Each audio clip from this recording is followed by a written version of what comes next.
आप सब लोगों का तहे दिल से बहुत बहुत शुक्रिया।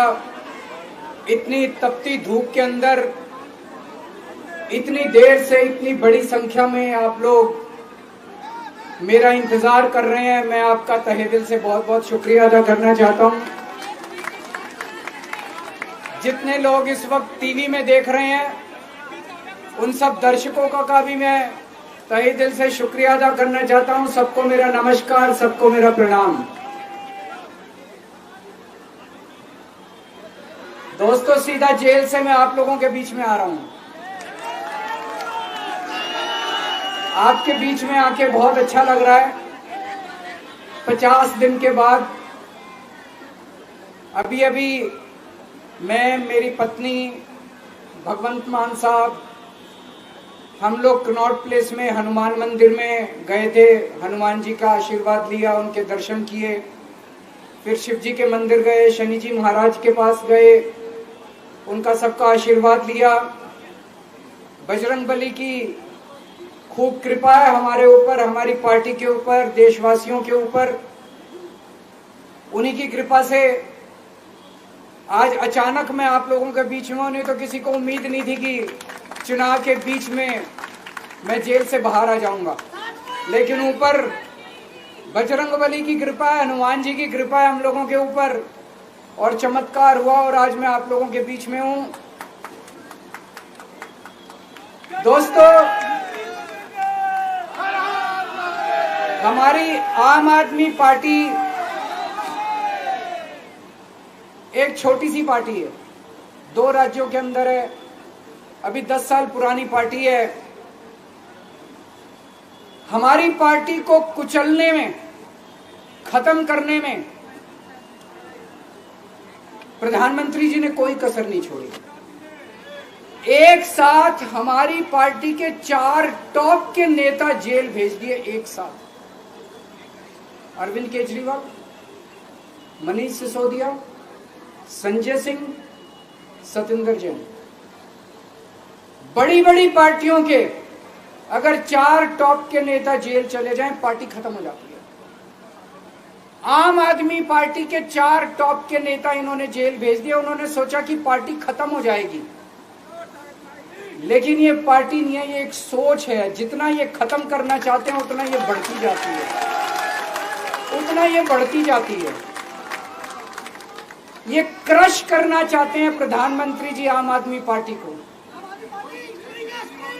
जो लोग मोदी जी से मिलने जाते हैं, वो कई लोग हमें भी जानते हैं, वो बाहर आके हमें बताते हैं कि आपके बारे में सबसे पहले मोदी जी से जो भी मिलने जाता है, सबसे पहले वो केजरीवाल की और आम आदमी पार्टी की 10 से 15 मिनट बात करते हैं। उनको कहते हैं कि आने वाले समय के अंदर आम आदमी पार्टी ही देश को भविष्य देने वाली है। वो खुद भी मानते हैं। इसीलिए वो चाहते हैं कि आज ही आम आदमी पार्टी को बढ़ने से रोका जाए, इनको कुचल दिया जाए। ये तानाशाही है। अगर उनको लगता है कि आम आदमी पार्टी आने वाले समय में बीजेपी को चैलेंज देने वाली है, आप अच्छे काम करो, आप देश को भविष्य दो। आज आपकी सरकार है केंद्र के अंदर, आप देश के लिए काम करोगे, आम आदमी पार्टी को कोई पूछेगा ही नहीं। लेकिन आप कुछ काम नहीं करो और आम आदमी पार्टी को कुचल दो, ये जनतंत्र नहीं है, ये इस देश की जनता पसंद नहीं करती। इन्होंने आम आदमी पार्टी को कुचलने में कोई कसर नहीं छोड़ी। छोटे से लोग हैं हम लोग, छोटी सी पार्टी है। 75 साल के अंदर इस कदर किसी पार्टी को और उसके नेताओं को प्रताड़ित नहीं किया गया जिस तरह से प्रधानमंत्री मोदी जी ने आम आदमी पार्टी को प्रताड़ित करने की कोशिश की है। मेरे को इन्होंने जेल भेज दिया। प्रधानमंत्री जी कह रहे हैं मैं भ्रष्टाचार से लड़ रहा हूं। देश के सबसे बड़े चोर, उचक्के और डकैतों को उन्होंने अपनी पार्टी में शामिल कर लिया। जिन लोगों को 10 दिन पहले मोदी जी कहते थे 70,000 करोड़ का इसने घोटाला कर दिया, थोड़े दिन के बाद उसी आदमी को अपनी पार्टी में शामिल करके किसी को डिप्टी सीएम बना देते हैं, किसी को मंत्री बना देते हैं और उनके सारे ईडी और सीबीआई के मामले खत्म कर देते हैं और कहते हैं मैं भ्रष्टाचार से लड़ रहा हूं। मैं मोदी जी को कहना चाहता हूं, भ्रष्टाचार से अगर लड़ाई लड़नी है तो केजरीवाल से सीखो। प्रधानमंत्री जी, भ्रष्टाचार के खिलाफ लड़ाई केजरीवाल ने लड़ी है। 2015 में जब दिल्ली में हमारी सरकार बनी थी, हमारे एक मंत्री का एक ऑडियो मेरे पास किसी ने व्हाट्सएप कर दिया। उस ऑडियो में मेरा मंत्री किसी दुकान वाले से 5 लाख रुपए मांग रहा था। किसी मीडिया वाले को नहीं पता था, विपक्ष को नहीं पता था। आप लोगों को याद होगा, मैंने अपने खुद मंत्री को सीबीआई के हवाले कर दिया, जेल भेज दिया था अपने मंत्री को। ये होती है भ्रष्टाचार के खिलाफ लड़ाई। पंजाब के अंदर मेरा एक मंत्री भ्रष्टाचार में, मेरे को पता चला कि वो पैसे मांग रहा है। वहां पे मान साहब ने उसको, किसी को भी, विपक्ष को नहीं पता था, मीडिया को नहीं पता था, हमने अपने मंत्री को उठा के जेल में भेज दिया। तुम देश के सारे चोर उचक्के डकैतों को अपनी पार्टी में शामिल कर लो और केजरीवाल को जेल भेज दो और कहो मैं भ्रष्टाचार के खिलाफ लड़ रहा हूं। तो आप भ्रष्टाचार के खिलाफ नहीं लड़ रहे प्रधानमंत्री जी। आप देशवासियों को बेवकूफ मत समझो। देश बच्चे बच्चे की जुबान के ऊपर हो रहा है कि सारे चोर चक्कों को अपनी पार्टी में शामिल करके और ईडी और सीबीआई के सारे केस उनके रफा दफा कर दे। केजरीवाल को क्यों गिरफ्तार किया? केजरीवाल को गिरफ्तार करके उन्होंने एक मैसेज दिया है सारे देश को कि अगर मैं केजरीवाल को गिरफ्तार कर सकता हूं तो किसी को भी गिरफ्तार कर सकता हूं। कोई केस नहीं होगा, कोई मामला नहीं होगा, तब भी मैं तुमको गिरफ्तार कर सकता हूं। एक बेहद खतरनाक मिशन चालू किया हुआ है प्रधानमंत्री जी ने, बहुत ही खतरनाक। देशवासियों को यह समझने की, अब जब मैं बोलने जा रहा हूं, समझने की जरूरत है। उस मिशन का नाम है वन नेशन वन लीडर। देश के सारे नेताओं को खत्म करना चाहते हैं मोदी जी और इसको 2 स्तर के ऊपर इस मिशन को चला रहे हैं। जितने विपक्ष के नेता हैं उनको जेल भेजेंगे और जितने बीजेपी के नेता हैं उनको सबको निपटा देंगे, उनकी राजनीति खत्म करते जाएंगे, उनको सबको निपटाते जाएंगे। विपक्ष के अंदर आज इन्होंने मनीष सिसोदिया को जेल भेज दिया, संजय सिंह को जेल भेज दिया, सत्येंद्र जैन को जेल भेज दिया, केजरीवाल को जेल भेज दिया, हेमंत सोरेन को जेल भेज दिया, ममता दीदी के कई मंत्रियों को जेल भेज दिया, स्टालिन के कई मंत्रियों को जेल भेज दिया, केरला के सीएम के पीछे पड़े हैं। अगर ये चुनाव जीत गए, मेरे से लिखवा लो एफिडेविट के ऊपर, थोड़े दिन के बाद ममता दीदी जेल में होंगी, तेजस्वी यादव जेल में होगा, स्टालिन साहब जेल के अंदर होंगे, पिनरई विजयन जेल के अंदर होंगे, उद्धव ठाकरे जेल के अंदर होंगे, जितने विपक्ष के नेता ये सारे जेल के अंदर होंगे। अगर ये चुनाव जीत गए, इन्होंने बीजेपी का एक नेता नहीं छोड़ा। आडवाणी जी की राजनीति खत्म कर दी इन्होंने, मुरली मनोहर जोशी की राजनीति खत्म कर दी, सुमित्रा महाजन की, शिवराज सिंह चौहान जिसने मध्य प्रदेश का चुनाव जीत के दिया इन लोगों ने, शिवराज सिंह चौहान ने उसको मुख्यमंत्री नहीं बनाया, उसकी राजनीति खत्म कर दी। वसुंधरा राजे की राजनीति खत्म कर दी इन्होंने, खट्टर साहब की राजनीति खत्म कर दी, डॉक्टर रमन सिंह की राजनीति खत्म कर दी। अब अगला किसका नंबर है? योगी आदित्यनाथ। अगर ये चुनाव जीत गए, मेरे से लिखवा लो, 2 महीने के अंदर उत्तर प्रदेश का मुख्यमंत्री बदल देंगे। योगी आदित्यनाथ की राजनीति खत्म करेंगे, उनको भी निपटा देंगे। यही तानाशाही है दोस्तों। वन नेशन वन लीडर ये चाहते हैं, एक ही तानाशाह इस देश के अंदर बचेगा, एक ही तानाशाह इस देश के अंदर बचेगा। हमारा देश बहुत महान है, 4000 5000 साल पुराना हमारा देश है।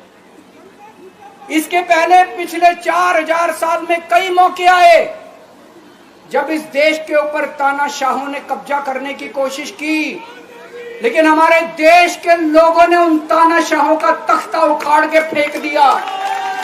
जब जब हमारे देश में ऐसा मौका आया कि तानाशाह ने हमारे देश के ऊपर कब्जा करने की कोशिश की, इस देश की जनता ने उसका तख्ता उखाड़ के फेंक दिया। आज एक तानाशाह इस देश से जनतंत्र खत्म करना चाहता है। आज एक तानाशाह इस देश से लोकशाही खत्म करना चाहता है। मैं पूरे तन मन धन से लड़ रहा हूं, संघर्ष कर रहा हूं उस तानाशाह के खिलाफ।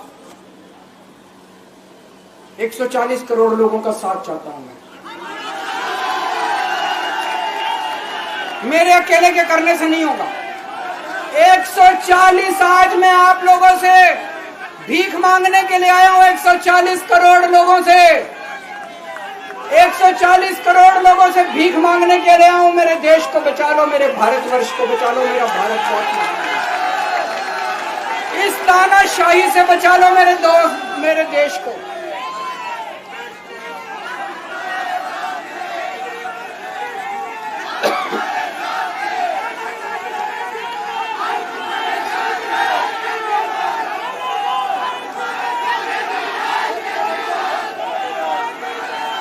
मैं सुप्रीम कोर्ट का बहुत बहुत शुक्रिया अदा करना चाहता हूं। उन्होंने 21 दिन दिए हैं, एक एक दिन में 24 घंटे हैं।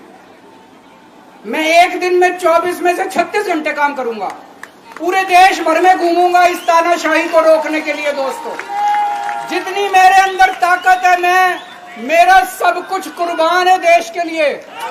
मेरा तन मन धन सब कुछ कुर्बान है मेरे देश के लिए। मेरे खून का एक एक कतरा मेरे देश के लिए, मेरे शरीर का एक एक कतरा, मेरी जिंदगी का एक एक पल मेरे देश के लिए। मेरे देश को बचाने के लिए मैं पूरे देश में जाऊंगा। दोस्तों, अब एक बहुत महत्वपूर्ण बात करने जा रहा हूं, उसको ध्यान से सुनना। ये लोग इंडिया गठबंधन से पूछते हैं आपका प्रधानमंत्री कौन होगा। मैं बीजेपी से पूछता हूं आपका प्रधानमंत्री कौन होगा। आप लोग सोच रहे होंगे केजरीवाल क्या बात कर रहा है, मोदी जी होंगे। नहीं, मोदी जी अगले साल 17 सितंबर को 75 साल के हो रहे हैं। बीजेपी के अंदर मोदी जी ने 2014 में मोदी जी ने खुद ने रूल बनाया था कि बीजेपी के अंदर जो भी 75 साल का होगा उसको रिटायर कर दिया जाएगा। सबसे पहले आडवाणी जी को रिटायर किया गया, उसके बाद मुरली मनोहर जोशी जी को रिटायर किया गया, फिर सुमित्रा महाजन को रिटायर किया गया, फिर यशवंत सिन्हा को रिटायर किया गया। अब मोदी जी अगले साल 17 सितंबर को रिटायर होने वाले हैं। तो मैं बीजेपी से पूछना चाहता हूं आपका प्रधानमंत्री का दावेदार कौन है। दोस्तों, अगले साल 17 सितंबर तक अगर इनकी सरकार बनी, तो उस पर भी आऊंगा मैं। अगर इनकी सरकार बनी तो पहले अगले 2 महीने में योगी जी को निपटाएंगे ये, और उसके बाद मोदी जी के सबसे खास अमित शाह को ये प्रधानमंत्री बनाएंगे। तो मैं लोगों को, देश के लोगों को आगाह करना चाहता हूं, मोदी जी अपने लिए वोट नहीं मांग रहे। मोदी जी अमित शाह को प्रधानमंत्री बनाने के लिए वोट मांग रहे हैं।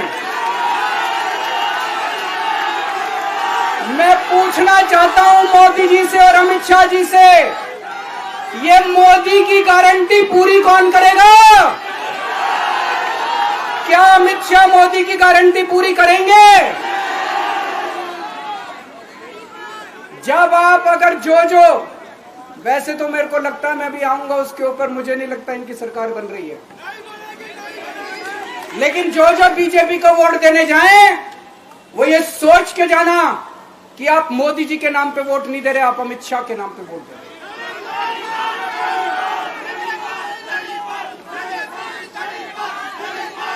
अब एक खुशखबरी है आप लोगों के लिए, अब एक खुशखबरी है। सबको बता देना जो मैंने बातें कही है, बड़ी सोच समझ के कही है।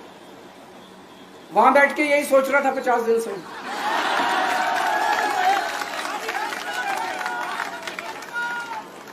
दोस्तों, पूरे देश के मेरे को बाहर निकले हुए 20 घंटे हो गए।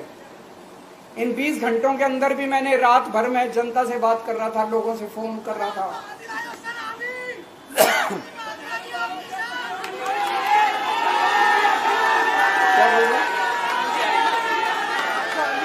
रात को आंधी आई थी।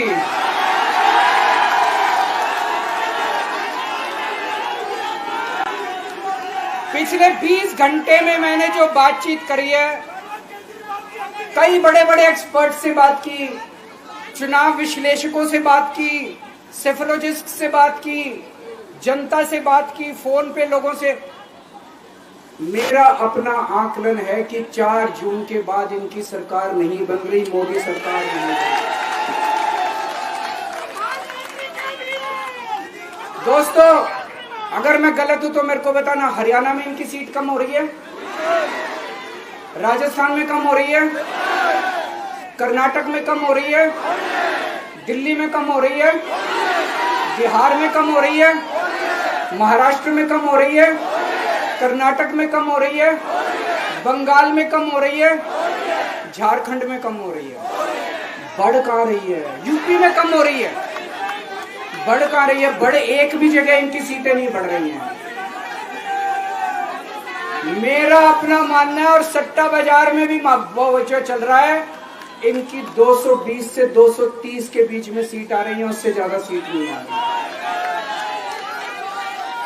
मोदी सरकार नहीं बन रही है, केंद्र में इंडिया गठबंधन की सरकार बन रही है।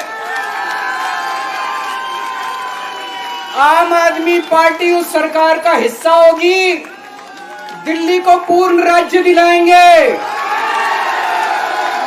दिल्ली का एलजी लोगों का एलजी होगा, दिल्ली का एलजी दिल्ली वालों का एलजी होगा। गुजरात से आया हुआ है अभी,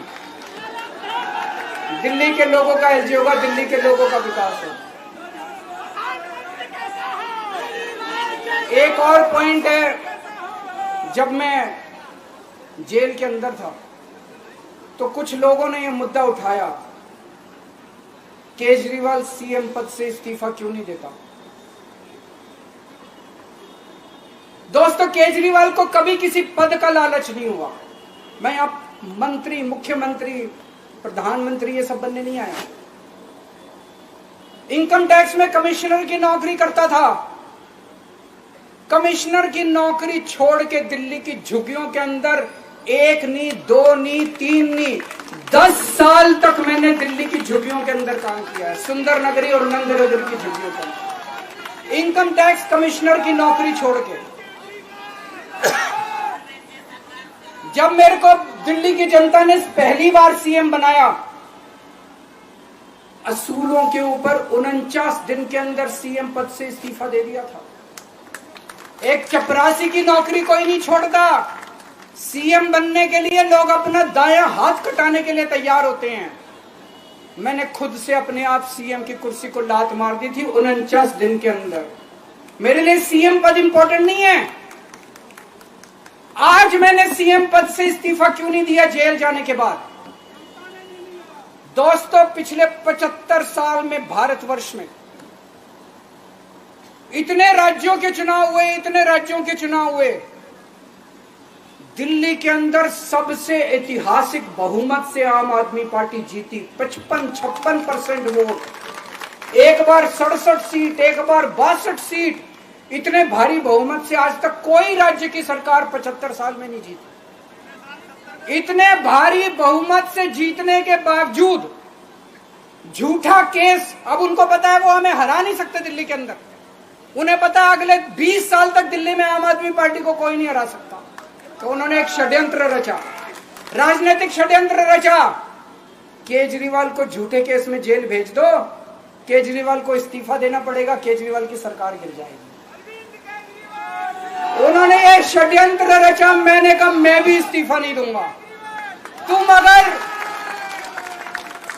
तुम अगर जनतंत्र को जेल में कैद करोगे तो जनतंत्र जेल से चला के दिखाएंगे। दोस्तों, सरकार भी जेल से चला के दिखाएंगे। कतई इस्तीफा, तुम्हारे ट्रैप में फंसने वाले नहीं हम। ये अगर हेमंत सोरेन साहब को भी इस्तीफा नहीं देना चाहिए था, जेल से सरकार चलानी चाहिए। अगर हमने इस्तीफा दे दिया, ये तो बड़ा अच्छा इनके लिए। जिस राज्य के अंदर ये चुनाव हारेंगे उसके मुख्यमंत्री को पकड़ के जेल में डाल दो, सरकार गिरा दो। उसके मुख्यमंत्री को पकड़ के जेल में डाल दो, सरकार। आज मैं अगर दिल्ली की जेल के अंदर रह के दिल्ली की जेल से इस्तीफा नहीं दे रहा, वो इस तानाशाही के खिलाफ संघर्ष कर रहा हूं, इसको समझ लेना। केजरीवाल को किसी पद का लालच नहीं है। सीएम तो 100 सीएम की कुर्सी देश के नाम कुर्बान है। मुझे पता चला, मेरे जेल जाने से बहुत लोग भावुक हुए, खासकर मेरी माँ, बहनें, महिलाएं बहुत रोई, कईयों ने बहुत मन्नतें मांगी। मैं सबका बहुत बहुत शुक्रिया अदा करना चाहता हूं, जिन लोगों ने अपनी दुआएं, करोड़ों करोड़ों लोगों ने अपनी दुआएं भेजी हैं। पूरी दुनिया भर से करोड़ों लोगों ने दुआएं भेजी। उन्हीं के आशीर्वाद का कमाल है कि आज मैं आप लोगों के बीच में हूं। आप लोग सब लोग सुखी रहें, देश खूब तरक्की करे, फले फूले, आप सब लोग खूब खुश रहें, ऐसी मेरी प्रभु से इच्छा है। भारत माता की। राष्ट्रगान के लिए अपने जगह पर सभी लोगों से आग्रह है कि खड़े हो जाएं प्लीज। जन गण मन अधिनायक जय हे भारत भाग्य विधाता। पंजाब सिंध गुजरात मराठा द्राविड़ उत्कल बंग। विंध्य हिमाचल यमुना गंगा उज्ज्वल जलधि तरंग। तव शुभ नामे जागे, तव शुभ आशीष मांगे, गाहे तव